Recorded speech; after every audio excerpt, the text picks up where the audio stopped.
যাবতীয় প্রশংসা ও কৃতজ্ঞতা মহান আল্লাহ পাকের জন্য, যার মেহেরবানিতে আমরা পবিত্র কোরআনের মজলিসে বসার মতো সুযোগ পেয়েছি।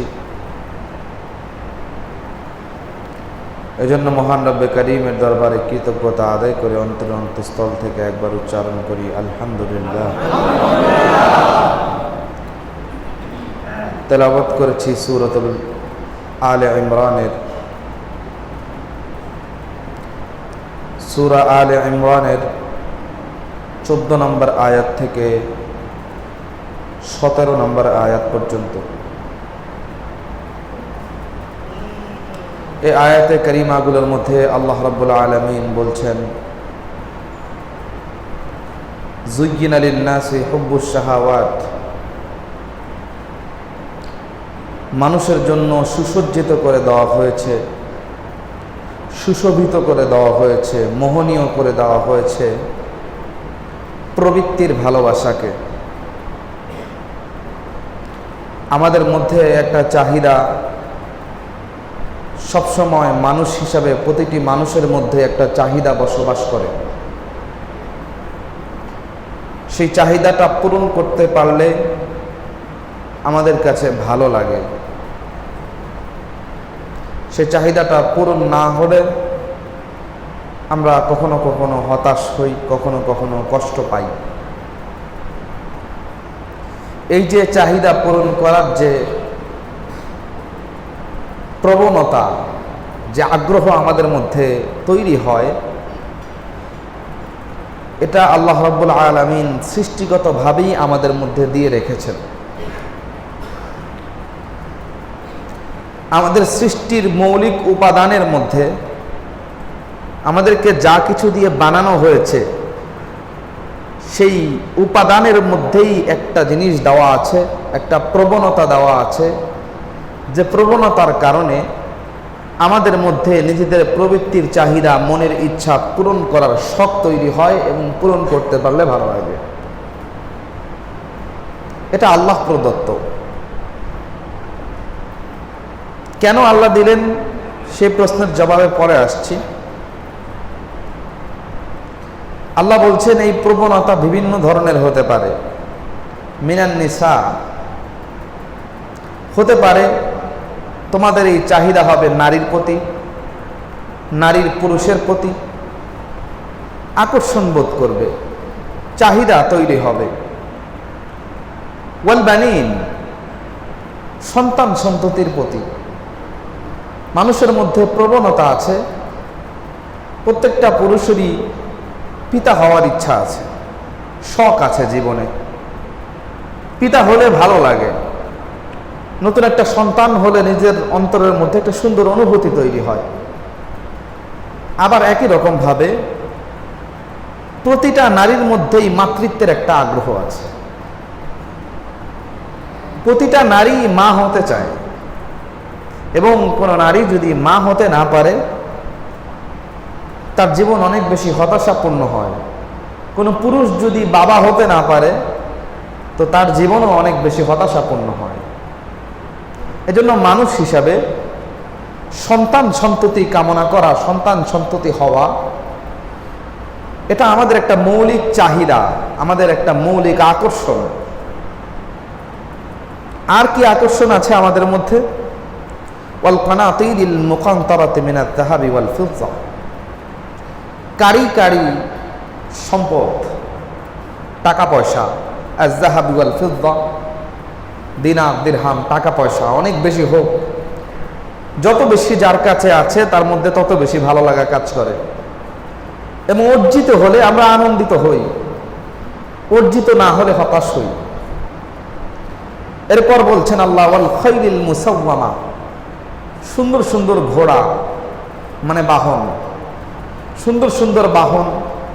একটা ভালো বাহন থাকলে, একটা সুন্দর বাহন থাকলে ভালো লাগে। আমাদের জীবনের টার্গেট থাকে একটা সুন্দর গাড়ি কিনবো, অথবা সুন্দর একটা বাইক কিনবো। এরকম একটা চাহিদা, একটা আগ্রহ আমাদের মধ্যে থাকে। এটা সৃষ্টিগতভাবেই আমাদের মধ্যে দেওয়া হয়েছে। ওয়াল আনআম, যারা চতুষ্পদ জন্তু লালন পালন করে, গৃহপালিত পশু লালন পালন করে, তাদের কাছে ভালো লাগে অনেক বেশি পশু হলে।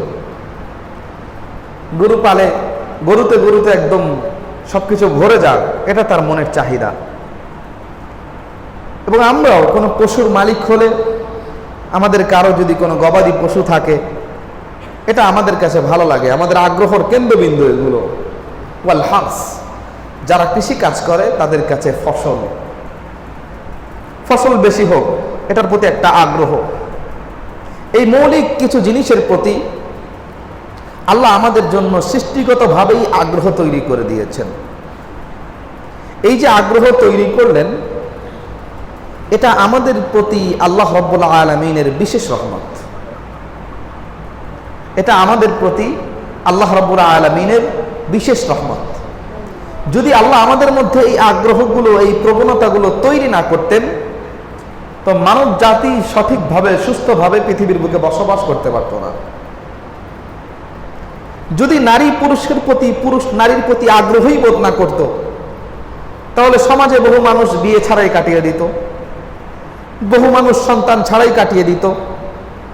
তো মানব জাতির যে উৎকর্ষ, সংখ্যা বাড়া, মানব জাতির প্রজন্মের পর প্রজন্ম তৈরি হওয়া, এটা স্থবির হয়ে যেত, এটা থেমে যেত, এই প্রক্রিয়ার মধ্যে ভাটা পড়ে যেত। একটা প্রজন্মের পরে আর মানুষ কমে যেত, মানুষ পাওয়া যেত না। কারণ পুরুষের প্রতি নারীর কোনো আগ্রহ নেই, নারীর প্রতি পুরুষের কোনো আগ্রহ নেই।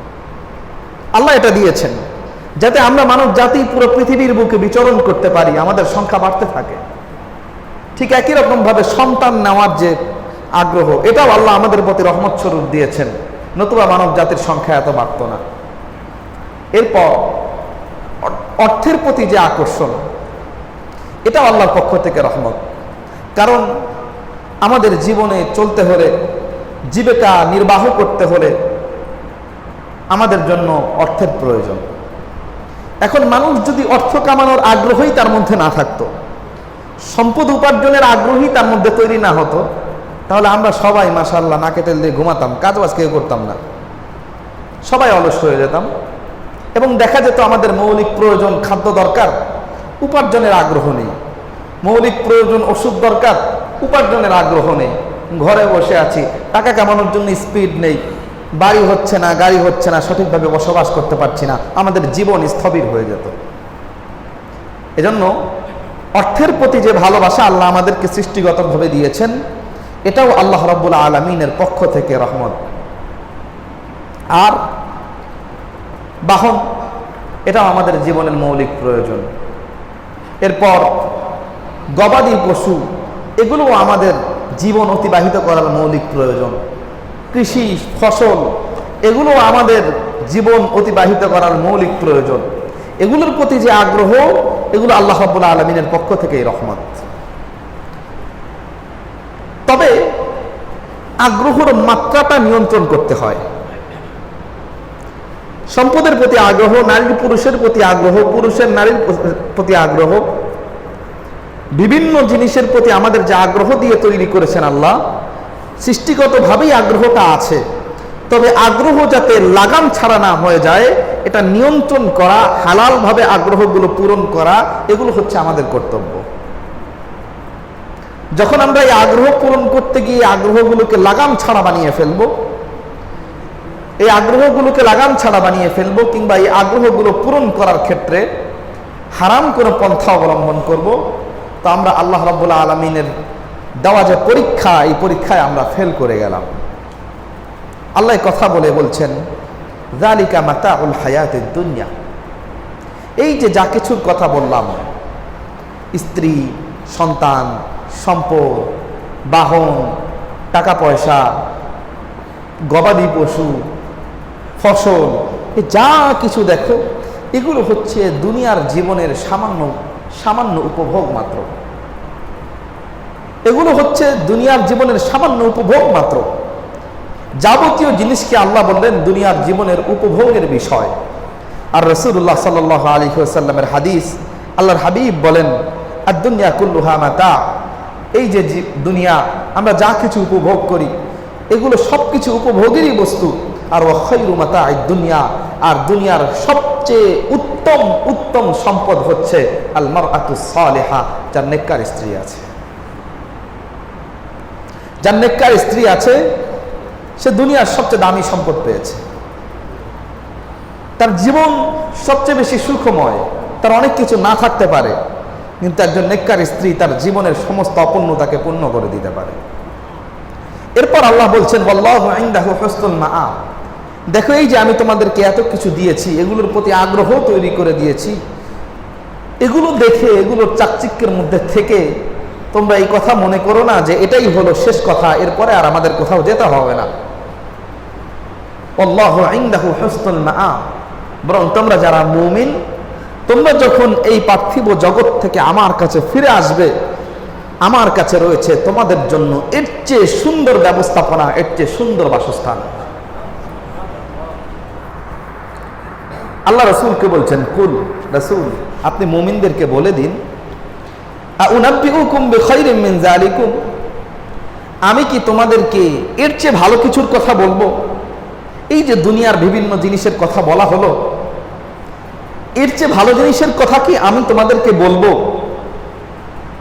লিল্লাযীনা তাকাউ, যারা আল্লাহকে ভয় করে তাদের জন্য রয়েছে ইনদা রাব্বিহিম, তাদের রবের কাছে জান্নাতুন, একাধিক জান্নাত, তাজরি মিন তাহতিহাল আনহার, যার তলদেশ থেকে প্রবাহিত হয় নহর নালা, ওয়া আজওয়াজুম মুতাহহারা, রয়েছে পবিত্র স্ত্রী, আর সবচেয়ে বড় যে জিনিস রয়েছে ওয়া রিজওয়ানুম মিনাল্লাহ, আল্লাহর পক্ষ থেকে সন্তুষ্টি।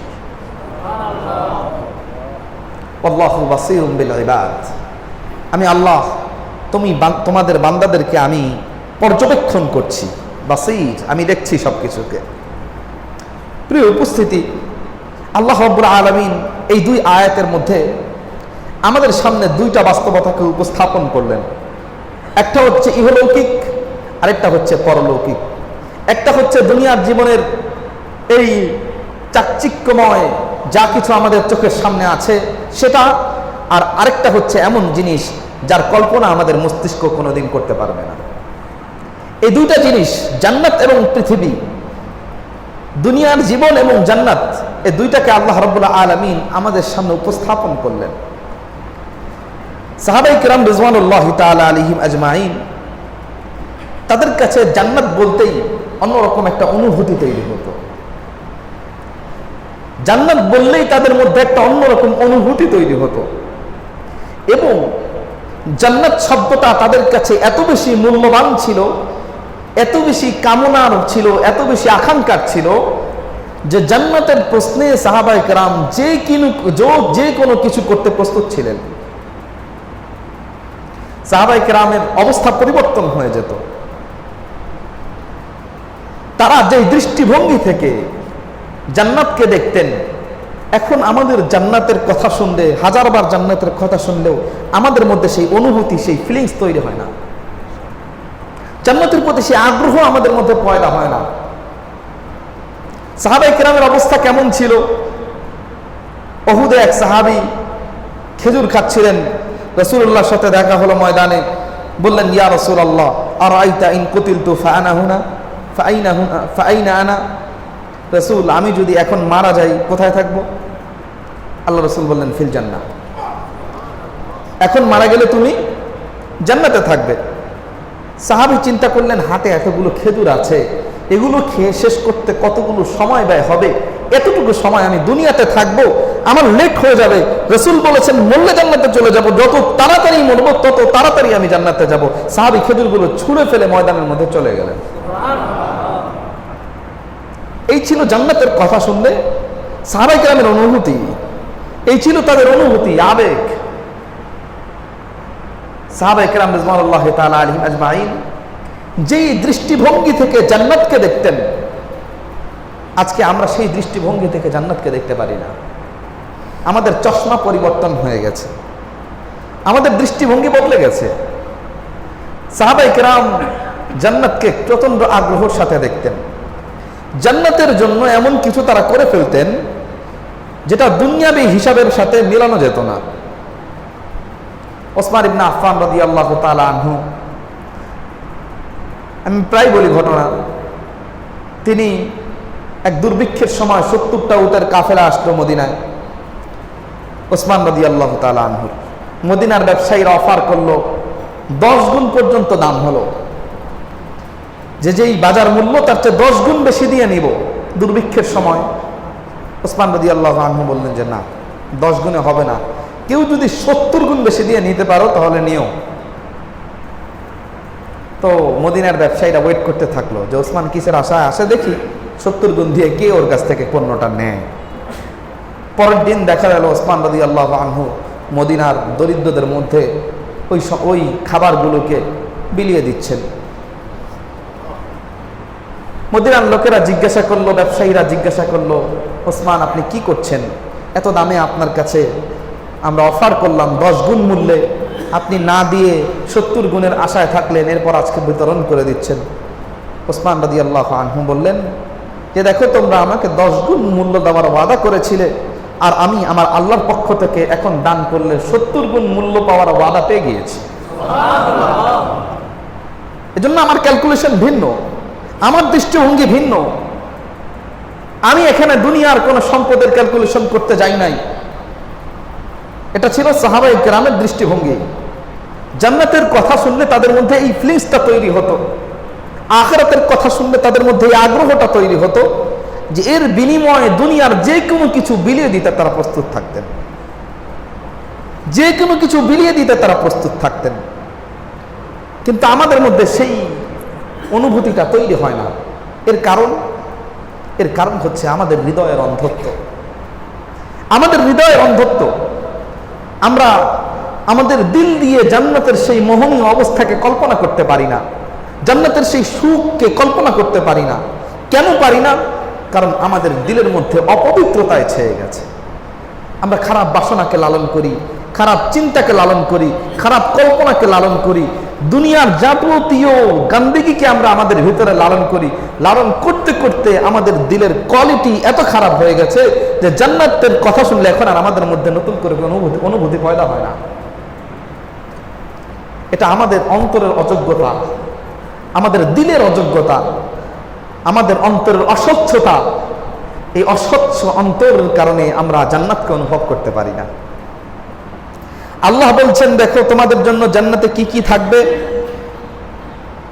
ওয়া আজওয়াজুম মুতাহহারা, পবিত্র স্ত্রী থাকবে, আর কি থাকবে, ওয়া রিজওয়ানুম মিনাল্লাহ, আল্লাহর পক্ষ থেকে সন্তুষ্টি থাকবে।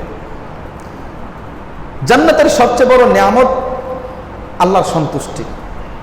বুখারী এবং মুসলিমের রিওয়ায়াত, আল্লাহ রাব্বুল আলামিন জান্নাতীদেরকে জিজ্ঞাসা করবেন, হাল রাদিতুম, তোমরা কি সন্তুষ্ট আছো, রাজি আছো? আল্লাহ জান্নাতীদেরকে জান্নাতের সব নিয়ামত দেওয়ার পরেই প্রশ্নটুকু করবেন যে হাল রাদিতুম, তোমরা কি রাজি আছো? জান্নাতীরা বলবে, ওয়ামা লানা লা নারদা, হে রব, কেন আমরা সন্তুষ্ট হব না? ওয়াকাদ আতাইতানা মা লাম তুতি লিআহাদিন মিন খালকিক, আহাদাম মিন খালকিক, আপনি তো আমাদেরকে এমন জিনিস দিয়েছেন যে জগতের কাউকে তা দেন নাই। আল্লাহ বলবেন, তোমরা কি এর চেয়ে বেশি চাও? জান্নাতীরা বলবে, এর চেয়ে বেশি আর কি হতে পারে ইয়া রব, এর চেয়ে বেশি আর কি হতে পারে? আল্লাহ বলবেন, আল-ইয়াওমা উহিল্লু লাকুম রিজওয়ানি ফালা আসখাতু বা'দাহু আবাদা, আমি আজ তোমাদেরকে সবচেয়ে বড় নিয়ামতটা দিয়ে দিচ্ছি, আমি তোমাদের জন্য আমার সন্তুষ্টিকে হালাল করে দিলাম, আজকের পরে আমি আর কখনো তোমাদের প্রতি অসন্তুষ্ট হব না। আজকের পরে আর আমি তোমাদের প্রতি কখনো অসন্তুষ্ট হব না, আজকে আমি তোমাদের প্রতি পরিপূর্ণ সন্তুষ্ট হয়ে গেলাম। এটা হচ্ছে জান্নাতের সবচেয়ে বড় নিয়ামত, এবং এই আয়াতে কারিমা আমাদেরকে সেটার প্রতি নির্দেশনা দিচ্ছে, ওয়া রিজওয়ানুম মিনাল্লাহ, আল্লাহর সন্তুষ্টি। আল্লাহু বাসীরুম বিল ইবাদ। জান্নাত কেমন? মুসা আলাইহিস সালাম সাআলা রাব্বাহ, তার রবকে জিজ্ঞাসা করলেন। আবু দাউদের riwayat, মুসা আলাইহিস সালাম জিজ্ঞাসা করলেন তার রবকে, আল্লাহ, সবচেয়ে নিম্ন স্তরের জান্নাতি কেমন হবে? আল্লাহ বললেন, সবচেয়ে নিম্ন স্তরের জান্নাতি হবে এক ব্যক্তি যাকে জাহান্নাম থেকে তুলে জান্নাতে দেওয়া হবে। জান্নাতে আসার পর সে বলবে, আল্লাহ, সিট তো একটাও খালি নেই, সব বুক হয়ে গেছে, কোথাও আমার জায়গা তো আমি দেখি না। আমাকে তো জান্নাতে নিয়ে এসেছেন, কিন্তু আমার যে জায়গা থাকবে কোনো জায়গা তো দেখি না, সব অন্যদের জন্য বরাদ্দ হয়ে গেছে। আল্লাহ বললেন, আমি যদি তোমাকে দুনিয়ার সবচেয়ে বড় বাদশাহের বাদশাহী সমান একটা রাজত্ব দেই, তুমি কি সন্তুষ্ট থাকবে? জান্নাতি বলবে, অবশ্যই ইয়া রব, আপনি যদি আমাকে দুনিয়ার এক বড় সবচেয়ে বড় বাদশার সমান রাজত্ব দেন, আমি অবশ্যই সন্তুষ্ট থাকব। আল্লাহ বললেন, আমি তোমাকে দুনিয়ার সবচেয়ে বড় বাদশার সমতুল্য রাজত্ব দিলাম, সাথে এর চেয়ে 4 গুণ দিয়ে দিলাম। বান্দা বলবে, আল্লাহ আমি রাজি আছি। আল্লাহ বলবে, 10 গুণ দিয়ে দিলাম। এভাবে জান্নাতীদেরকে দেওয়া হবে দুনিয়ার সবচেয়ে বড় বাদশা, যে পৃথিবীর সবচেয়ে বড় শাসন করেছে, তার চেয়েও বহু বহু গুণে বড় রাজত্ব জান্নাতীদেরকে দেওয়া হবে। যে জান্নাতীদের নিয়ামতের কল্পনা আমাদের পক্ষে করা সম্ভব নয়। এটা আল্লাহ কাদেরকে দিবেন? আল্লাহ বলছেন, আল্লাযীনা ইয়াকুলুন, যারা বলে রব্বানা আমান্না, আল্লাহ আমরা ঈমান এনেছি, ফাগফির লানা যুনুবানা, আমাদের গুনাহগুলোকে মাফ করে দেন, ওয়া কিনা আযাবান নার, জাহান্নামের আগুন থেকে আমাদেরকে রক্ষা করেন। অর্থাৎ যারা আল্লাহর কাছে ক্ষমা চায়, যারা আল্লাহর কাছে গুনাহের জন্য মাফ চায়, আল্লাহ তাদেরকে জান্নাতের এই নিয়ামতগুলো দান করবেন। দোয়া কি? রব্বানা ইন্নানা আমান্না ফাগফির লানা যুনুবানা ওয়া কিনা আযাবান নার। আল্লাহ আমরা ঈমান এনেছি, আমরা মুমিন, সুতরাং আপনি আমাদের গুনাহগুলোকে মাফ করে দেন, জাহান্নাম থেকে আমাদেরকে বাঁচান। আপনি তো আমাদের জন্য জান্নাত বানিয়েছেন, কাফেরের জন্য জাহান্নাম বানিয়েছেন, আমরা মুমিন, আমাদেরকে আপনি জাহান্নামে দিয়েন না। তারা কারা? এই বান্দারা কারা? আল্লাহ এই বান্দাদের আরো কয়েকটা বৈশিষ্ট্য বর্ণনা করছেন। আস-সাবিরিন, যারা ধৈর্য ধারণ করে, ধৈর্য ধারণ করে, বিপদে ধৈর্য ধারণ করে, পরিস্থিতির মোকাবেলায় ধৈর্য ধারণ করে, অভাবে ধৈর্য ধারণ করে, সংকটেও ধৈর্য ধারণ করে, অসুস্থতায় ধৈর্য ধারণ করে, গুনাহ থেকে ধৈর্য ধারণ করে, মানে গুনাহ দেখলে গুনাহ থেকে নিজেকে সংবরণ করে। ওয়াস-সাদিকিন, যারা সত্যবাদী কথায় এবং কাজে, যারা সত্যবাদী কথায় এবং কাজে, মুখেও সত্য কথা বলে, কাজেও সত্যটা করে। কাজে সত্যটা করে মানে, কাজে সত্যটা করে মানে হচ্ছে মুখের কথা আর বাস্তব কাজের মধ্যে তাদের কোনো পার্থক্য থাকে না। যেটা মুখে বলে সেটা বাস্তবে করে, মুখে বলবে একটা আর বাস্তবে করবে আরেকটা, এমনটা নয়। আস-সাদিকিন। আল্লাহ আরো একটা গুণ বর্ণনা করলেন, আল কানিতিন, যারা অবনত, অনুগত, আল্লাহর হুকুমের সামনে অবনত, আল্লাহর হুকুমের সামনে পৃথিবীর যে কোনো কিছু আসলে তারা সেটাকে পরোয়া না করে আল্লাহর হুকুমকে প্রাধান্য দেয়। ওয়াল মুনফিকিন, এবং যারা খরচ করে, আল মুনফিকিন, যারা খরচ করে, আল্লাহর রাস্তায় খরচ করে। আল্লাহ এদের জন্য জান্নাতের ফয়সালা করছেন, আল্লাহ নিজে বলে দিচ্ছেন জান্নাতীদের গুণ। আর কি?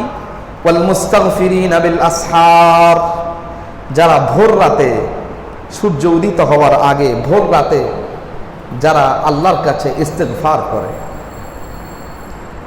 ভোর রাত মানে হচ্ছে তাহাজ্জুদের একদম শেষ সময়, যেটা সুবহে কাযিবের পর সুবহে সাদেকের আগে, তাহাজ্জুদের ওয়াক্তের একদম শেষ সময় যেটা, এই শেষ সময় যারা ইস্তেগফার করে। তাফসীরে কুরতুবীর মধ্যে ইমাম আহমদ ইবনে হাম্বল রাহিমাহুল্লাহু তাআলার সূত্রে রাসূলুল্লাহ সাল্লাল্লাহু আলাইহি ওয়াসাল্লাম থেকে হাদিস বর্ণিত হয়েছে। আল্লাহর হাবিব বলেন, হযরত ইয়াকুব আলাইহিস সালাতু ওয়াস সালাম তার সন্তানদের জন্য আল্লাহর কাছে ক্ষমা চাওয়ার ওয়াদা করেছিলেন। তার ওই যে সব সন্তানেরা মিলে ইউসুফ আলাইহিস সালামকে কুয়ায় ফেলে দিল, সেই কূপ থেকে আল্লাহ উঠিয়ে তাদের ইউসুফ আলাইহিস সালামকে মিশরের দায়িত্বশীল বানালেন, খাদ্যমন্ত্রী বানালেন, বাদশা বানালেন। এরপর তারা তাদের ভাইয়ের পরিচয় পেল, বাবার সাথে মিলন হলো, সবকিছু ঠিকঠাক হয়ে গেল, ভাইয়েরা লজ্জিত হলো এবং বাবা নবী ছিলেন, বাবার কাছে বলল যে আপনি আমাদের জন্য আল্লাহর কাছে ইস্তেগফার করেন, আপনি আমাদের জন্য আল্লাহর কাছে ইস্তেগফার করেন। ইয়াকুব আলাইহিস সালাম তৎক্ষণাৎ ইস্তেগফার করতে পারতেন, তৎক্ষণাৎ আল্লাহর কাছে সন্তানদের জন্য মাফ চাইতে পারতেন, কিন্তু ইয়াকুব আলাইহিস সালাম তৎক্ষণাৎ মাফ না চেয়ে ভোর রাত্র পর্যন্ত অপেক্ষা করলেন। ভোর রাতে আসার পরে ইয়াকুব আলাইহিস সালাম আল্লাহর কাছে মাফ চাইলেন। কারণ এই সময়ের ইস্তিগফার, এই সময়ের দোয়া, এই সময়ে আল্লাহর দরবারে ফরিয়াদ সবচেয়ে বেশি কবুলনীয়, সবচেয়ে বেশি গ্রহণযোগ্য। বুখারী মুসলিমের রওয়ায়াত একাধিক হাদিসের কিতাবে হাদিসটি এসেছে, আল্লাহ রাব্বুল আলামিন রাতের শেষ ভাগে ইয়ানজিলু ইলা সামাঈদ দুনিয়া, প্রতি রাতের শেষ ভাগে আল্লাহ দুনিয়ার আসমানে নেমে আসেন এবং একজন এলানকারীকে বলে দেন যে ঘোষণা দাও, আলা আমি মুস্তাগফিরিন ফাগফির আলাহ, কেউ আছো আমার কাছে ক্ষমা চাওয়ার, আমি তাকে ক্ষমা করে দিব। আলা আমি মুস্তারজিকিন ফারজিকা, কেউ আছো রিজিক চাও আমার কাছে, আমি তাকে রিজিক দিব। আলা মিন সাইলিন ফাউতিয়া, কেউ কি আছো আমার কাছে কোনো কিছু চাও, আমি তোমাকে সব দিয়ে দিব। আলা কাজা হাত্তা ইয়াতলা আল ফাজর, এভাবে ডাকা হতে থাকে। প্রতিদিন শেষ রাতে আল্লাহর পক্ষ থেকে আহ্বানকারী আহ্বান করে এবং প্রতিদিন শেষ রাতে আল্লাহ তার বান্দাদেরকে এভাবে দিতে থাকেন। প্রতিদিন প্রতি রাতে এই শেষ অংশে আল্লাহ রাব্বুল আলামিনের পক্ষ থেকে বান্দাদেরকে এভাবে দেওয়া হয়। আল্লাহ জান্নাতীদের গুণ বর্ণনা করতে গিয়ে এই কথাটা বলছেন, আল মুস্তাগফিরিনা বিল আসহার, যারা শেষ রাতে ভোর রাতে আল্লাহর কাছে ইস্তেগফার করে। প্রিয় ভাইরা আমার, সাহাবায়ে কেরামের আদত ছিল, অভ্যাস ছিল, ওনারা শেষ রাতে আল্লাহর কাছে রোনাজারি করতেন। একাধিক সাহাবীর আমল পাওয়া যায়। হযরত আব্দুল্লাহ ইবনে ওমর রাদিয়াল্লাহু আনহু তার শাগরিদ নাফেকে জিজ্ঞাসা করতেন ভোর রাতে। তার শাগরিদ নাফে নিজে বর্ণনা করছেন যে আব্দুল্লাহ ইবনে ওমর রাদিয়াল্লাহু আনহু সারা রাত ইবাদত করার পর আমাকে জিজ্ঞাসা করতেন যে দেখো সুবহে সাদেক কি, সুবহে কাযিব কি হয়েছে কিনা, আকাশ একটু উজ্জ্বল হয়েছে কিনা দেখো তো। নাফে যখন দেখতেন যে হ্যাঁ আকাশ উজ্জ্বল হয়েছে, এরপর তিনি দোয়া শুরু করতেন। আমাদের আয়েশা সিদ্দিকা রাদিয়াল্লাহু তাআলা আনহা, তিনি রাসূলুল্লাহ সাল্লাল্লাহু আলাইহি ওয়াসাল্লামের আদত অভ্যাস বর্ণনা করতে গিয়ে বলতেন যে নবী আলাইহিস সালাতু ওয়াস সালাম রাতের একদম শেষ ভাগে এসে বিতরের পর দোয়া শুরু করতেন। একদম শেষ অংশে আল্লাহর হাবিবের আমল ছিল তিনি শেষ অংশে দোয়া করতেন। সাহাবায়ে কেরামের একাধিক ব্যক্তি শেষ রাতের দোয়ার প্রতি বিশেষভাবে গুরুত্ব দিতেন। আমাদের অনেক কিছু চাওয়ার আছে, অনেক কিছু আকাঙ্ক্ষা আছে, কিন্তু আমরা আল্লাহর কাছে চাই না।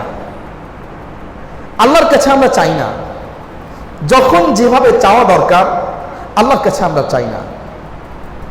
আমাদের আল্লাহর কাছে চাওয়ার অভ্যাসটা দিন দিন লোপ পাচ্ছে। আমাদের লাইফস্টাইল, জীবন আচার এমন হয়ে গেছে যে আমরা আল্লাহর কাছে চাওয়ার জন্য যে সময় ঘুমোতে যাওয়া দরকার সে সময় ঘুমোতে যাই না। আমরা এতটা দেরি করে ঘুমোতে যাই যে শেষ রাতে যখন আসমানের দুয়ার খোলা হয়, যখন বান্দাদেরকে দেওয়ার জন্য আল্লাহ ডাকতে থাকেন, তখন আমরা বেঘোর ঘুমের মধ্যে থাকি। আমরা আল্লাহর কাছ থেকে চেয়ে নিতে পারি না। এটা আমাদের অযোগ্যতা, আমাদের ব্যর্থতা। আমরা আমাদের জীবনকে এমন ভাবে করেছি যে যখন সবচেয়ে দামি সময় আসে, সবচেয়ে বেশি দেওয়ার সময় আছে, সবচেয়ে বেশি আল্লাহর পক্ষ থেকে রহমত নাজিল হয়, তখন আমরা বেঘোর ঘুমের মধ্যে কাটিয়ে দেই। আমাদের ঘুম তখন সবচেয়ে বেশি গভীর থাকে। এজন্য আমাদের জীবনে এত হতাশা, এজন্য আমাদের জীবনে এত না পাওয়া, এজন্য আমাদের জীবনে এত কষ্ট, এত অভাব, এত সংকট, এত কিছু। আমরা যদি শেষ রাতের শেষ প্রহরে, রাতের একদম শেষ প্রহরে আল্লাহর কাছে দিল খুলে চাইতে পারতাম, আল্লাহর কাছে নিজের গুনাহের জন্য ইস্তেগফার করতে পারতাম, আল্লাহর কাছে নিজের সব কিছুকে খুলে বলতে পারতাম, নিজের সবচেয়ে ক্লোজ সম্পর্কটা আল্লাহর সাথে করতে পারতাম, নিজের সবচেয়ে কষ্টের কথাটা যেটা পৃথিবীর কাউকে বলা যায় না সেটা যদি আল্লাহকে বলতে পারতাম, তাহলে আমাদের জীবনটা আরো উজ্জ্বল হতো, আমাদের জীবনে কোনো কিছুর অভাব থাকতো না। আমরা আল্লাহকে বলি না, আমরা আল্লাহকে বলি না। আল্লাহর সাথে আমরা দূরত্ব তৈরি করেছি, এক অদ্ভুত দূরত্ব। অথচ আল্লাহ কি বলছেন? আল্লাহ বলছেন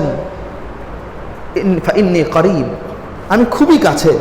উজিবু দাওয়াতাদ দাঈ ইযা দাআন, যখন কেউ আমাকে ডাকে আমি নিজে তার ডাকে সাড়া দিই। কেউ যখন ডাকে আমি নিজে তার ডাকে সাড়া দেই। উদউনি আস্তাজিব লাকুম, ডাকো আমাকে, আমি সাড়া দেব তোমাদের ডাকে। আল্লাহ বলছেন আমি সাড়া দিব। পৃথিবীর কেউ আমাদের ডাকে সাড়া না দেখ, পৃথিবীর কেউ আমাদের কষ্ট না বুঝুক, পৃথিবীর কেউ আমাদেরকে কোনো কিছু না দেখ, একমাত্র যিনি আমাদেরকে দেওয়ার জন্য আহ্বান করছেন, ওয়াদা করছেন ডাকলে সাড়া দিব, তিনি হচ্ছেন আমাদের মালিক আল্লাহ। এবার একটু চিন্তা করি আমরা প্রত্যেকে, যে আমরা আমাদের আল্লাহর কাছে নিজেদের প্রয়োজনগুলো বলার ক্ষেত্রে কতটুকু অভ্যস্ত। একটা প্রয়োজন হলে, একটা সমস্যায় পড়লে, একটা ঝামেলায় পড়লে, একটা অসুখ বিসুখে পড়লে আমরা নানা রকম এটা থেকে উদ্ধার পাওয়ার জন্য নানা রকম প্রক্রিয়ায় যাই, কিন্তু যেই কাজটা করি না সেটা হচ্ছে আল্লাহকে বলি না। যেই কাজটা করি না সেটা হচ্ছে কি, আল্লাহকে বলি না। অনেকে এসে আমার কাছেও বলেন, হুজুর দোয়া করেন, একটা ঝামেলায় আছে। আমি বলি আল্লাহকে বলেন।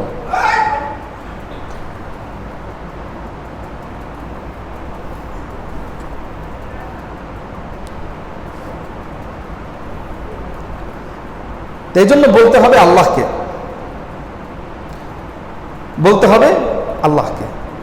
আল্লাহকে বলার অভ্যাসটা করতে হবে। যেই কথা আমরা আমাদের সবচেয়ে আপন জনকেও বলতে পারি না, এমন অনেক কথা থাকে না, অনেক বিষয় থাকে না। যেই কথা আমরা আল্লাহকে, পৃথিবীর সবচেয়ে আপন মানুষকে বলতে পারি না, সেটা কিন্তু আল্লাহকে বলতে পারি।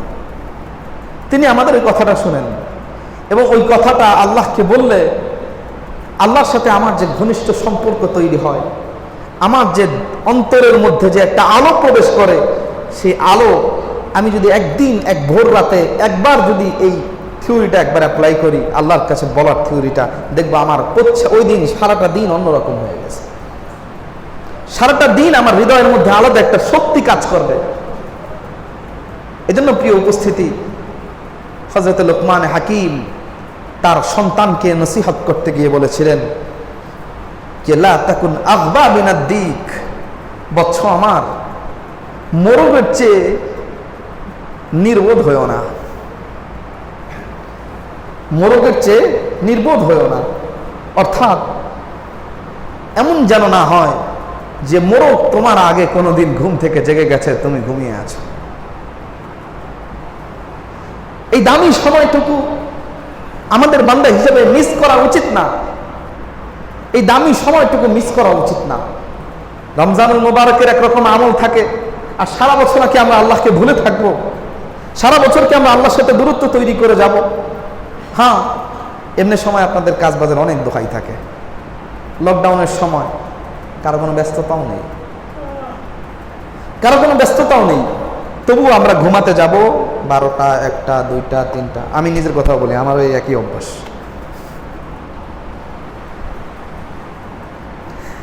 আল্লাহ আমাকে আমল করার তৌফিক দান করুন। আমরা এইভাবে দেরি করে ঘুমাতে যাই, তারপর আমাদের রব যখন দরজা খুলেন দেওয়ার জন্য, আমি তখন ঘুমিয়ে। তো পাবো কোত্থেকে? এজন্য আমরা আমাদের এই লাইফস্টাইল পরিবর্তন করা উচিত। আমাদের একটু আগে ঘুমানোর চেষ্টা করা উচিত, যাতে শেষ রাতে পর্যন্ত যে উঠতে পারি। শেষ রাতে ওঠার অভ্যাসটা তৈরি করা উচিত। ওখান থেকে সব সমস্যার সমাধান নিয়ে নেওয়া উচিত। ওখান থেকে সমস্যার সমাধান নেওয়ার অভ্যাস যদি আমার থাকে, তা আমার চেয়ে সুখী মানুষ পৃথিবীতে কেউ থাকবে না। পৃথিবীতে অন্য কোথাও সুখ খুঁজে লাভ নেই। প্রকৃত সুখ যদি পেতে হয়, তা আল্লাহর কাছ থেকে সংগ্রহ করে নিতে হবে। এজন্য আল মুস্তাগফিরিন বিল আসহার, আল্লাহ জান্নাতীদের যে গুণ বর্ণনা করলেন, ভোর রাতে যারা আল্লাহর কাছে ইস্তেগফার করে, আল্লাহ যেন আমাদেরকে ওই সমস্ত বান্দাদের অন্তর্ভুক্ত করেন যারা ভোর রাতে আল্লাহর কাছে ইস্তেগফার করতে পারে। আল্লাহ যেন আমাদেরকে জান্নাত দান করেন। সকলে বলে আমিন। ওয়া আখিরু দাওয়ানা আনিল হামদুলিল্লাহি রাব্বিল আলামিন।